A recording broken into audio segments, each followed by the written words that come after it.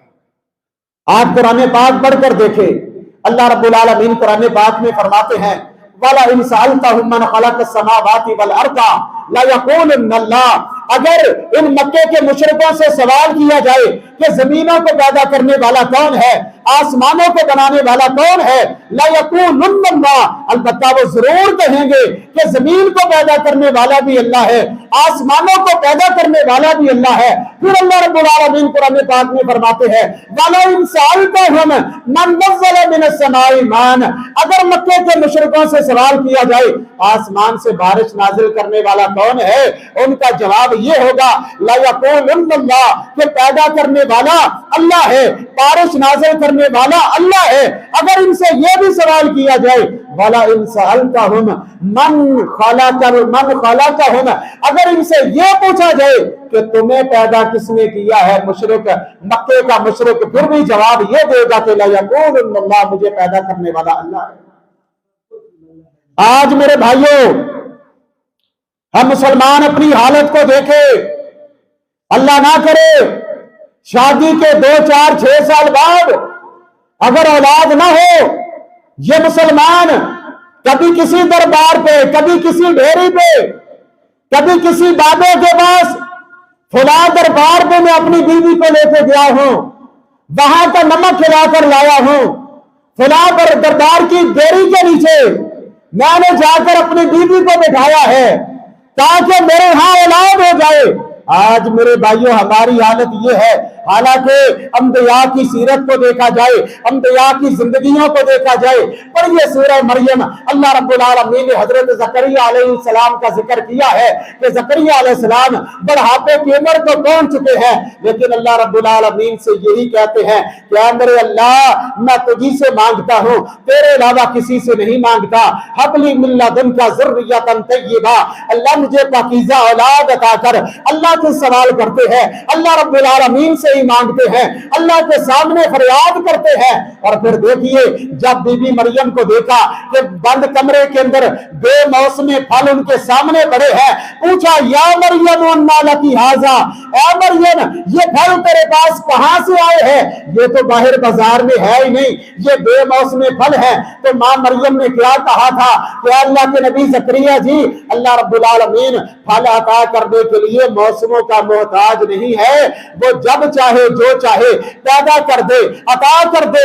وہیں پر حضرت زکریا علیہ السلام نے اللہ رب العالمین سے دعا کی، ہنالک دعا زکریا ربہ، وہیں پر اللہ کو پکارتے ہیں ربی ھب لی من لدنک ذریۃ طیبہ، اللہ مجھے بھی پاک اولاد عطا کر دے، نیک بیٹا عطا کر دے، جو میرے بعد میرا وارث بن جائے، جو میرے بعد اس تیرے دین کو آگے چلانے والا بن جائے۔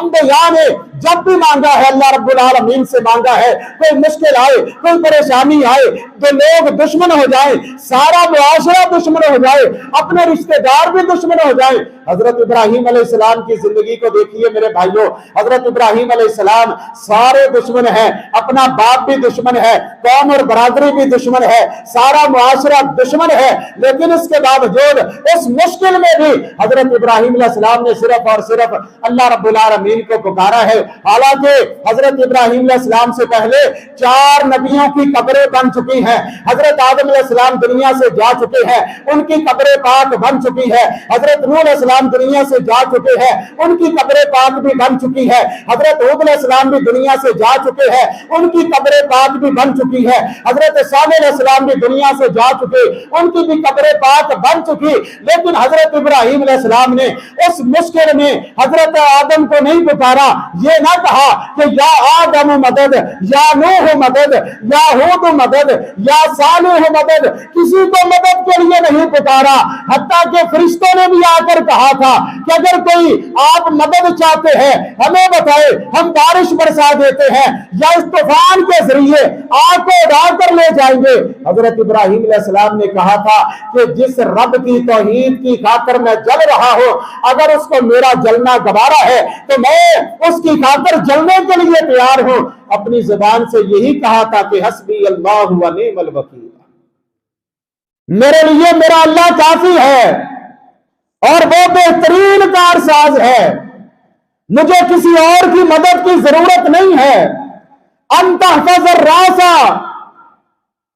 اللہ سے حیا کرنے کا حق یہ ہے کہ تو اپنے سر کی حفاظت کر، اپنی سوچ کو پاک کر، اپنے دماغ کو اللہ کے علاوہ کسی غیر کے سامنے نہ جھکا، اور جو اللہ کے علاوہ کسی غیر کے سامنے جھکے، در در پہ جھکنے والا، قرآن مجید میں اللہ رب العالمین فرماتے ہیں کہ وَمَا قَدَرُ اللَّهَ حَقَّ قَدْرِهِ، یہ وہ لوگ ہیں جنہوں نے اللہ کی قدر کو، اس کی شان کو، اس کے مقام کو پہچانا ہی نہیں ہے، کہ اللہ کو چھوڑ کے غیروں کے در پہ جھکنے والے، ڈیریوں پہ جھکنے والے، مزاروں اور قبروں پہ جھکنے والے، ما قدر اللہ حق قدر، اللہ رب العالمین فرماتے ہیں کہ انہوں نے مجھ اللہ کی قدر نہ کی، میری شان کو، میرے مقام کو پہچانا ہی نہیں ہے۔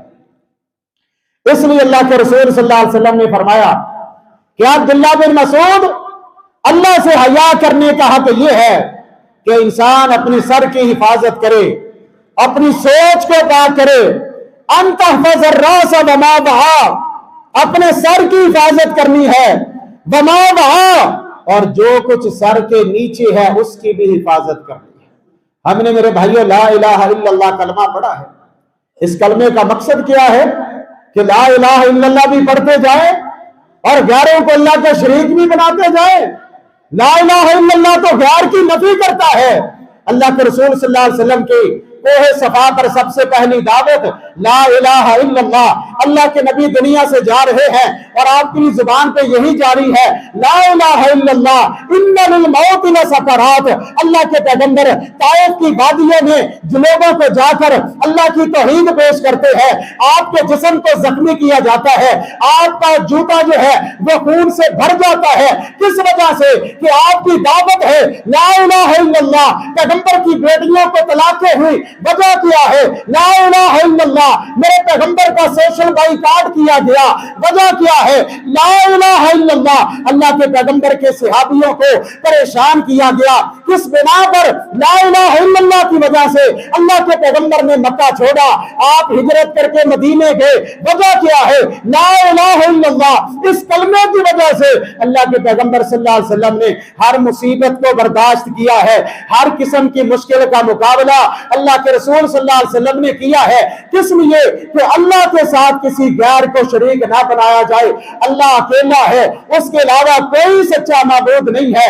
لا الہ الا اللہ جو ہے غیروں کی نفی کرتا ہے، چاہے کوئی زندہ ہے اس کی بھی نفی کرتا ہے، چاہے کوئی مردہ ہے اس کی بھی نفی کرتا ہے۔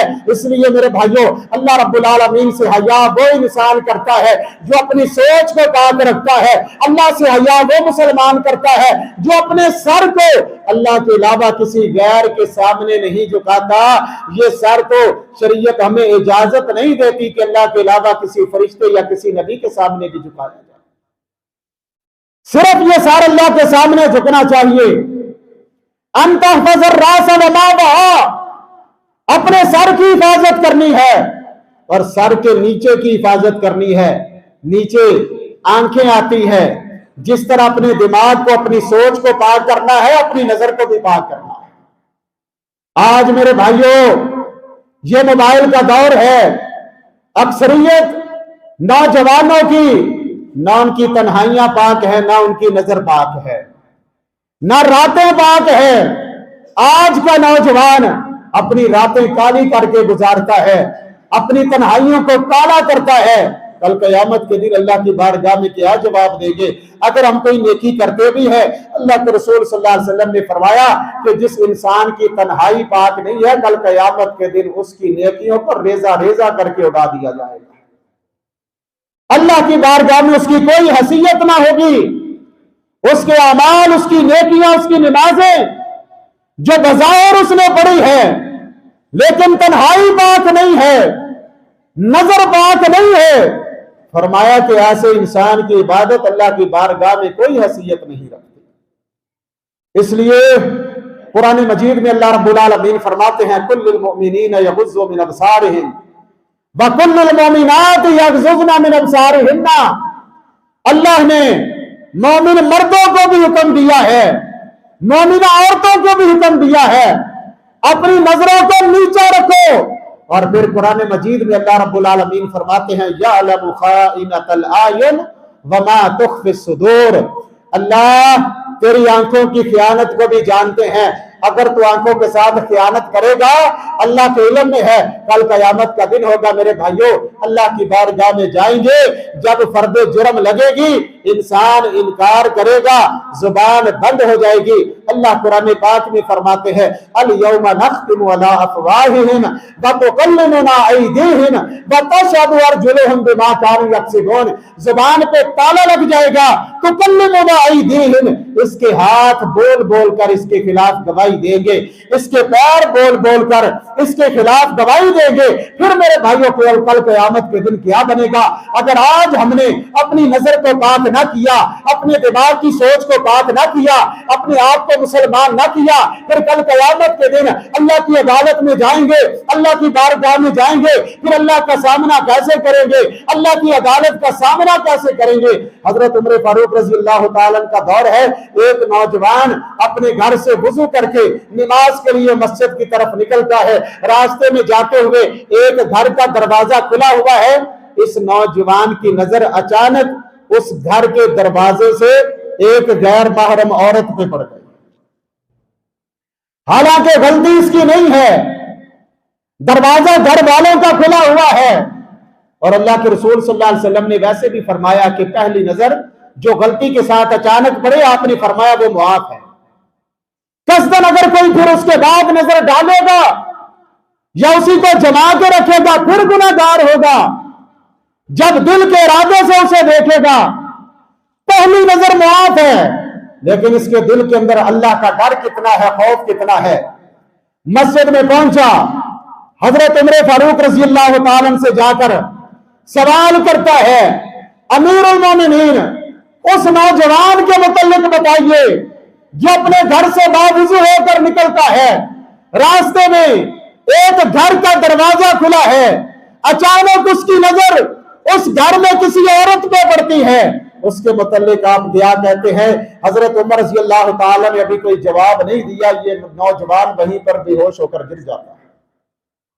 حضرت عمر رضی اللہ تعالیٰ نے فرمایا کہ میرے ساتھیوں اسے اٹھاؤ، اس کے گھر میں پہنچاؤ، نماز پڑھائی۔ نماز کے بعد فرمانے لگے آؤ اس نوجوان کا پتہ کرتے ہیں۔ جب اس نوجوان کے دروازے پہ پہنچے تو پتہ چلا کہ وہ نوجوان اللہ کو پیارا ہو چکا ہے۔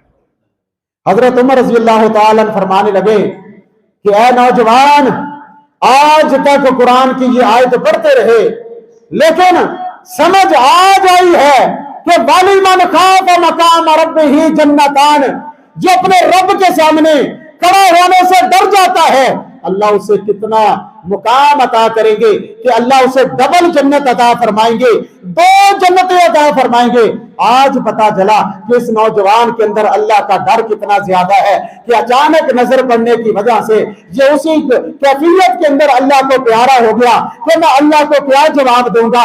یہ حالت تھی میرے بھائیوں ان لوگوں کی جو ہمارے اسلاف تھے، جو ہمارے اکابر تھے۔ آج ہم بھی میرے بھائیوں اپنی حالت کو دیکھیں، ہماری زندگیاں کیسے گزر رہی ہیں۔ اس لیے اللہ کے رسول صلی اللہ علیہ وسلم نے فرمایا اپنے سر کی حفاظت کر، اور سر کے نیچے اپنی آنکھوں کی حفاظت کرنی ہے۔ سر کے نیچے کان بھی آتے ہیں، ان کانوں کی حفاظت کرنی ہے۔ اگر کانوں کے ساتھ تو غیر شرعی سنے گا، اگر کانوں کے ساتھ اللہ کی نافرمانیاں سنے گا، اگر تو کانوں کے ساتھ کوئی غیبت اور چغلی سنے گا، جس طرح غیبت اور چغلی کرنا گناہ ہے اسی طرح سننے سے بھی اللہ کے رسول صلی اللہ علیہ وسلم نے منع کیا ہے۔ اگر تو ان کانوں کے ساتھ گانا بجانا، ڈول ڈبکا، اس طرح کی آوازیں، شیطانی آوازیں سنے گا تو یاد رکھ اللہ کے رسول صلی اللہ علیہ وسلم نے فرمایا کہ کل قیامت کے دن ایسے انسان کے کانوں میں سیسا پگھلا کر ڈالا جائے گا، یہ اس کی سزا ہوگی۔ اپنے دماغ کو مسلمان کرنا ہے، اپنی سوچ کو مسلمان کرنا ہے، اپنی آنکھ اور اپنے کان کو مسلمان کرنا ہے، پھر اپنی زبان کو مسلمان کرنا ہے کہ زبان سے کوئی ایسی بات نہیں کہنی کہ جس کی وجہ سے اللہ ناراض ہو جائے۔ قولوا قولا سدیدا، اللہ قرآن پاک میں فرماتے ہیں کہ ہمیشہ سیدھی سیدھی بات کیا کریں۔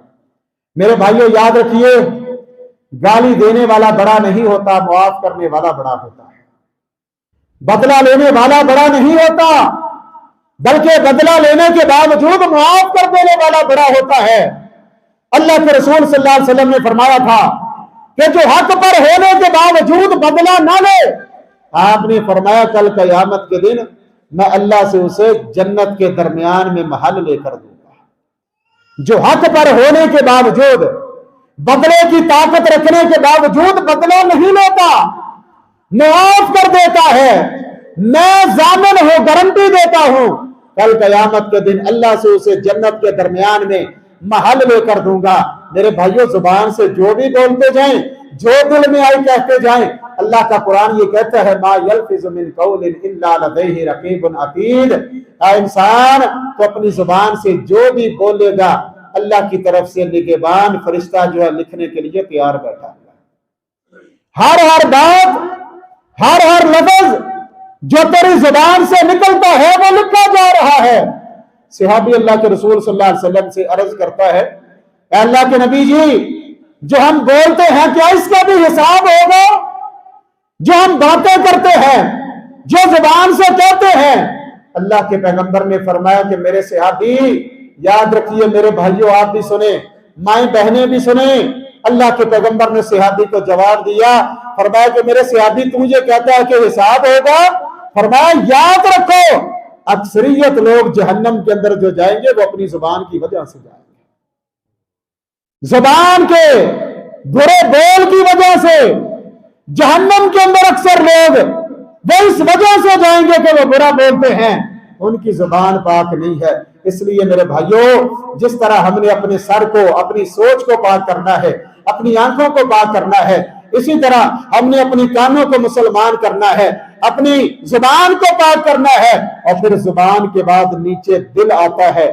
اس دل کی صفائی انتہائی ضروری ہے۔ یاد رکھیے، نماز بعد میں ہے، دل کی صفائی پہلے ہے، روزہ بعد میں ہے، نیکی بعد میں، عبادت بعد میں، یہ دل کی صفائی پہلے ہے۔ اگر کوئی دل کا صاف نہیں ہے تو یاد رکھیے اللہ کے ہاں اس کی کوئی عبادت قبول نہیں ہوتی۔ جو اپنے بھائی کے متعلق، اپنے رشتہ دار کے متعلق، اپنے دوست کے متعلق، اپنے نمازی کے متعلق اپنے دل میں حسد رکھتا ہے، بغض رکھتا ہے، عداوت رکھتا ہے، نفرت رکھتا ہے، اللہ رب العالمین ایسے انسان کا کوئی عمل قبول نہیں فرماتے۔ اس لیے دل کی صفائی پہلے ہے کہ اپنے دل کی صفائی کی جائے۔ اور اللہ کے رسول صلی اللہ علیہ وسلم نے فرمایا تھا، صحیح مسلم کی حدیث ہے، آپ نے فرمایا ان اللہ لا ينظر الى صورکم ولا الى اجسادکم ولا الى انسابکم۔ لوگوں یاد رکھو، اللہ نہ تمہاری صورتوں کو دیکھتے ہیں، نہ تمہارے جسموں کو دیکھتے ہیں، نہ تمہارے خاندان کو دیکھتے ہیں، اور ایک روایت میں فرمایا ولا الى اموالکم، نہ ہی اللہ تمہارے مالوں کو دیکھتے ہیں کہ مال کے لحاظ سے طاقتور کون ہے۔ اللہ کو یہ دیکھنے کی ضرورت نہیں ہے کہ خوبصورت کون ہے، یہ خوبصورتی وہی تو عطا کرنے والا ہے، اس کے ہاں کوئی حیثیت نہیں ہے۔ اللہ یہ نہیں دیکھتے کہ مال کے لحاظ سے طاقتور کون ہے، یہ مال بھی اس نے عطا کیا ہے، نہ ہی اللہ یہ دیکھتے ہیں کہ جسم کے لحاظ سے قوت اور طاقت والا کون ہے، یہ قوتیں اور طاقتیں عطا کرنے والا بھی وہی ہے، اور اس کو کمزوری کے اندر وہی بدلتا ہے جب چاہے بدل سکتا ہے۔ اس لیے فرمایا اللہ تمہاری ان صورتوں کو نہیں دیکھتے۔ آج میرے بھائیوں اگر دیکھا جائے، چاہے وہ مرد ہے یا عورت ہے، آج ہمارا زیادہ وقت، زیادہ پیسہ وہ صرف ہوتا ہے اپنے چہرے کی خوبصورتی کے لیے، اپنے جسم کی خوبصورتی کے لیے، کہ میں دیکھنے والوں کو اچھا لگوں۔ اس کے لیے ہم وقت بھی لگاتے ہیں، پیسہ بھی لگاتے ہیں، ہزاروں روپے لگاتے ہیں۔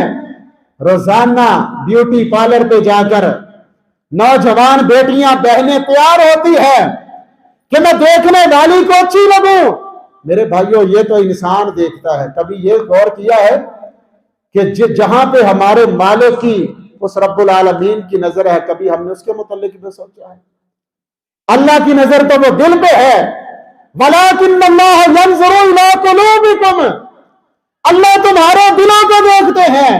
اور ہمارے دلوں کی حالت کیا ہے کہ گناہ کر کر کے ہم نے اسے زنگ آلود کر دیا ہے۔ جہاں پر اللہ کی نظر ہے اسے ہم نے گناہ کر کر کے کالا کر دیا، اور جسے لوگ دیکھتے ہیں اس پہ ہم پیسہ بھی لگاتے ہیں، اس پہ ہم وقت بھی لگاتے ہیں، لیکن یاد رکھیے اللہ رب العالمین کے ہاں ان چیزوں کی کوئی حیثیت نہیں ہے۔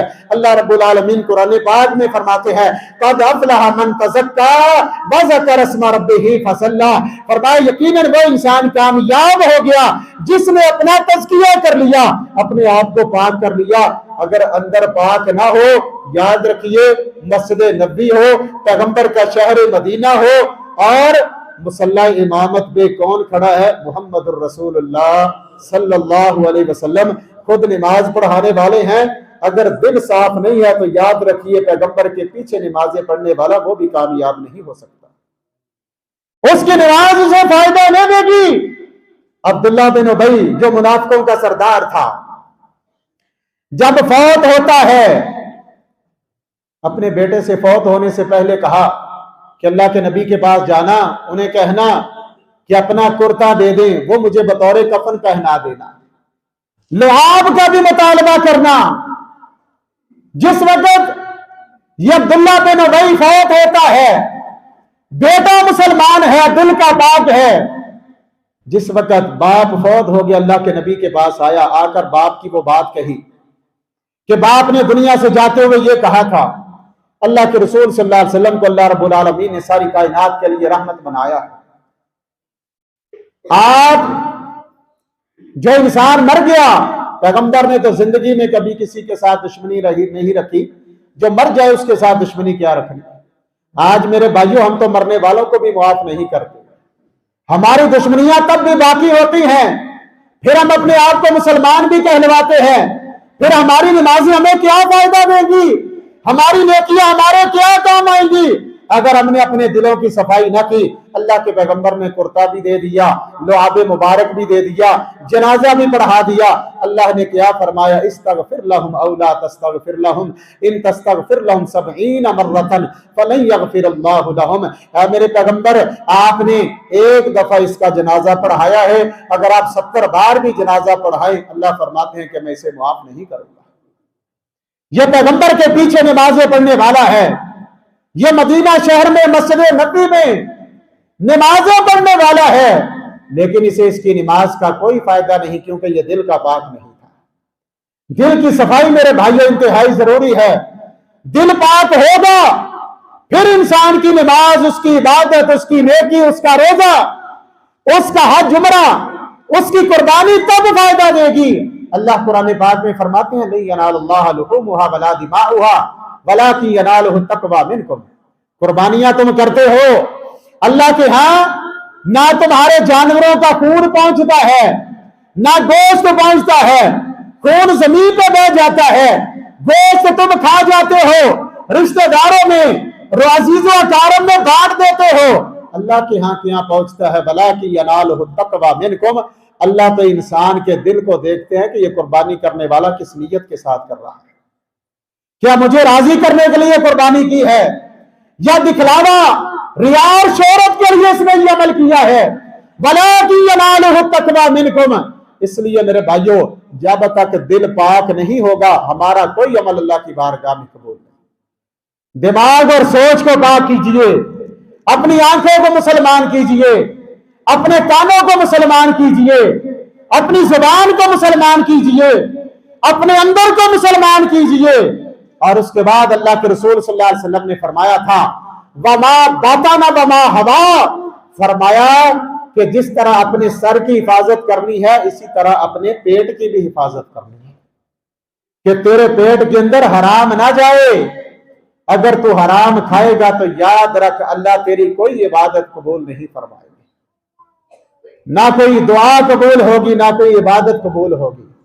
اللہ کے رسول صلی اللہ علیہ وسلم نے فرمایا تھا کہ حرام کھانے والا اگر بیت اللہ کے ساتھ چمٹ کر رو رو کر بھی دعا کرے اللہ ایسے انسان کی دعا کو قبول نہیں فرماتے. اسے جواب یہ دیا جاتا ہے کہ تیرا کھانا بھی حرام کا، پینا بھی حرام کا، لباس بھی حرام کا، فَأَنَّا يُسْتَجَابُ لَهَا، تیری دعا کیسے قبول ہو؟ تو میرے بھائیوں جب تک ہم ان چیزوں کی حفاظت نہیں کریں گے پھر اللہ کا حیا اس کا حق ادا نہیں ہوتا.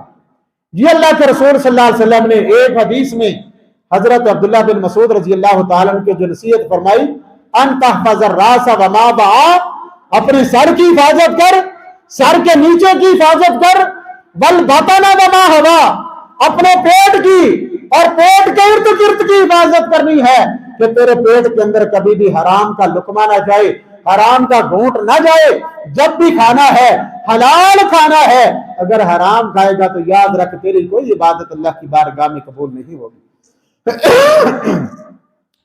حضرت ابو ذر غفاری رضی اللہ تعالیٰ عنہ کو اللہ کے رسول صلی اللہ علیہ وسلم نے نصیحت فرمائی تھی، اے ابو ذر اگر اپنی زندگی کو بہتر بنانا چاہتا ہے، کامیاب بنانا چاہتا ہے، آپ نے 3 باتیں فرمائی. اتق اللہ حیث ما کنت، اللہ سے ڈر جا تو جہاں کہیں بھی ہے. انسان اللہ سے ڈرنے والا اس کے دل میں تقویٰ ہو، اللہ کا ڈر اور خوف ہو. نمبر 2 وَاتَّبِعِ السَّيِّئَةَ الْحَسَنَةَ تَمْحَاهَا، اگر گناہ ہو جائے غلطی کے ساتھ اللہ کی نافرمانی کر بیٹھے اس کے بعد نیکی کر لیا کر، اللہ اس نیکی کی برکت سے تیرے گناہ کو مٹا دے گے. اور نمبر 3 وَخَالِقِ النَّاسَ بِخُلْقٍ حَسَنٍ، کہ لوگوں کے ساتھ اچھے اخلاق کے ساتھ پیش آنا ہے، لوگوں کے ساتھ معاملہ کرنا تو اچھے اخلاق کے ساتھ کرنا ہے. اگر میرے بھائیوں ہمارا اخلاق اچھا نہ ہو، ہم تقوی والے بھی ہیں، ہم نمازی بھی ہیں، ہم روزے دار بھی ہیں، ہم تہجد گزار بھی ہیں، ہم ساری نیکیاں کرنے والے ہیں، خرچ بھی بڑا کرتے ہیں، لیکن زبان کے اچھے نہیں ہیں، تو یاد رکھیے اللہ کے پیغمبر کے فرمان کے مطابق یہ تمام چیزیں ہمیں کل قیامت کے دن فائدہ نہیں دیں گی۔ اللہ کے رسول صلی اللہ علیہ وسلم کے سامنے ایسی عورت کا تذکرہ کیا گیا کہ جو فرض بھی پڑھتی ہے، نوافل بھی پڑھتی ہے، فرضی صدقہ بھی کرتی ہے، نفلی صدقہ بھی کرتی ہے، فرضی روزے بھی رکھتی ہے، نفلی روزے بھی رکھتی ہے، لیکن ساتھ ہی کہا گیا کہ حضور اس عورت کے اندر ایک برائی ہے، زبان سے لوگوں کو تنگ کرتی ہے، پریشان کرتی ہے۔ تو اللہ کے نبی نے کیا فرمایا تھا؟ ہیا فی النار، وہ عورت جہنم میں جائے گی۔ حالانکہ فرائض کی پابند ہے، صرف فرائض کی نہیں نفل بھی ادا کرتی ہے، صرف زکات ہی نہیں نفلی صدقہ بھی کرتی ہے، صرف رمضان کے روزے نہیں باقی 11 مہینوں میں نفلی روزے بھی بڑا رکھتی ہے، لیکن زبان سے تنگ کرتی ہے، فرمایا ہیا فی النار، وہ جہنم کے اندر جائے گی۔ تو میرے بھائیوں، ہماری یہ نمازیں، ہماری یہ نیکیاں، ہمارے یہ روزے، عبادات ہمیں تب فائدہ دیں گے جب ہم زبان کے اچھے ہیں، لوگوں کے ساتھ معاملات اچھے طریقے سے کرتے ہیں۔ اس لیے میرے بھائیوں، یہ دنیا کی زندگی بڑی مختصر زندگی ہے، ایک سانس کا بھی بھروسہ نہیں ہے۔ ہم نے جمعہ پڑھا ہے الحمدللہ اللہ کی توفیق کے ساتھ، پتہ نہیں عصر نصیب ہوگی کہ نہیں ہوگی، آج ہم نے دیکھی ہے، پتہ نہیں رات ہم میں سے کس نے دیکھنی ہے یا نہیں دیکھنی، کل آنے والی جو ہے وہ کون دیکھے گا، کون نہیں دیکھے گا۔ یہ دنیا کی زندگی ایک دھوکہ ہے، اس مختصر زندگی کو ضائع نہ کریں۔ آئیے اپنی زندگی کو اس انداز میں گزارنے کی کوشش کریں کہ اس دنیا کی زندگی کی وجہ سے ہماری آخرت کی زندگی بہتر ہو جائے اور ہم اللہ رب العالمین کی بارگاہ میں جب اللہ کی عدالت میں پیش ہو ہم سرخرو ہو سکیں۔ ورنہ میرے بھائیوں یاد رکھیے، آج اگر ہماری زندگی میں نماز نہیں ہے، نیکی نہیں ہے، تو یاد رکھیے کل قیامت کے دن اللہ کی عدالت میں ہم کیا جواب دیں گے۔ بڑے مسلمان نماز نہیں پڑھتے، ہم صرف جمعے والے دن جمعہ پڑھتے، اور جمعے میں بھی آدھے سے زیادہ میرے بھائیوں وہ نمازی ہوتے ہیں جو آخر ٹائم پہ مسجد میں پہنچتے ہیں۔ میرے بھائیوں یہ جمعے کا حق نہیں ہے، ایسے جمعے نہیں پڑھے جاتے، ایسے نمازیں نہیں پڑھی جاتی کہ جب دل کیا نماز پڑھ لی، جو دل کیا چھوڑ دی۔ صرف 3 شرعی عذر ہیں جن کی وجہ سے نماز چھوڑی جا سکتی ہے۔ نمبر 1، پاگل انسان کو نماز معاف ہے۔ نمبر 2، بے ہوشی کی حالت میں انسان کو نماز معاف ہے۔ اور نمبر 3، اگر کوئی سویا ہوا ہے، اسے اذان کی آواز نہیں آئی، کسی نے جگایا بھی نہیں ہے، کوئی جگانے والا نہیں تھا، تو اس انسان کو نماز کا عذر اس کے لیے ہے، جب وہ اٹھے گا اسے نماز پڑھنی ہوگی، اس کے علاوہ تو کوئی عذر نہیں ہے۔ آج ہمارے بہانے کیا ہوتے ہیں؟ جی کام بہت زیادہ ہے، میری فیکٹری پہ کام بڑا تھا، میں دکان پہ اکیلا تھا، گھر کے معاملات میں الجھا ہوا تھا، مہمانوں کے اندر پھنسا ہوا تھا۔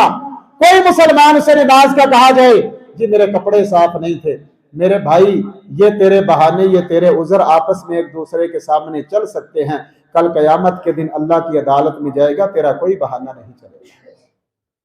اس لیے اپنے آپ کو درست کیجیے، اپنی زندگی کو اچھے انداز میں گزارنے کی کوشش کیجیے۔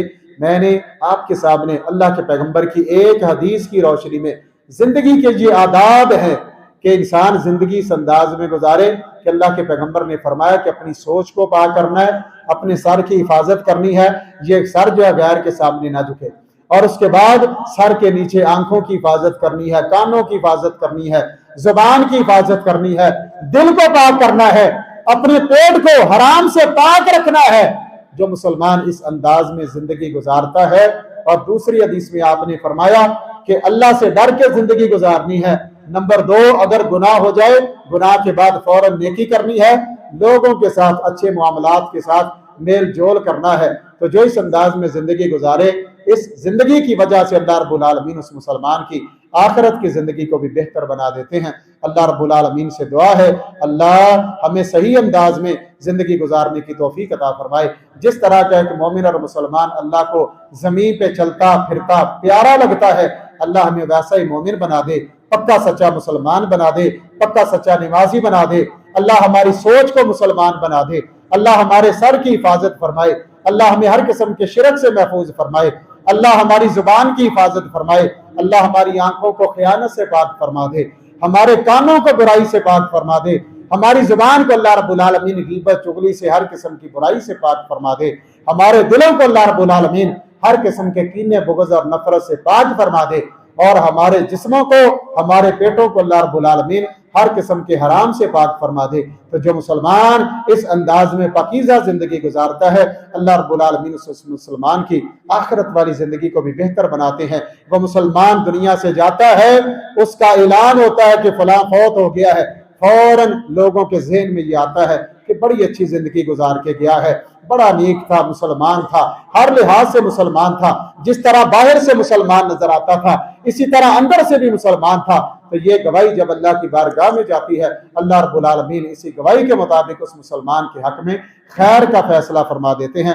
اللہ رب العالمین ہماری زندگیوں کو پاک فرمائے، زندگیوں کو بہتر فرمائے، اور اس زندگی کے ساتھ اللہ ہمیں آخرت کی زندگی کو بہتر کرنے کی توفیق عطا فرمائے۔ آخر دعوانا الحمدللہ۔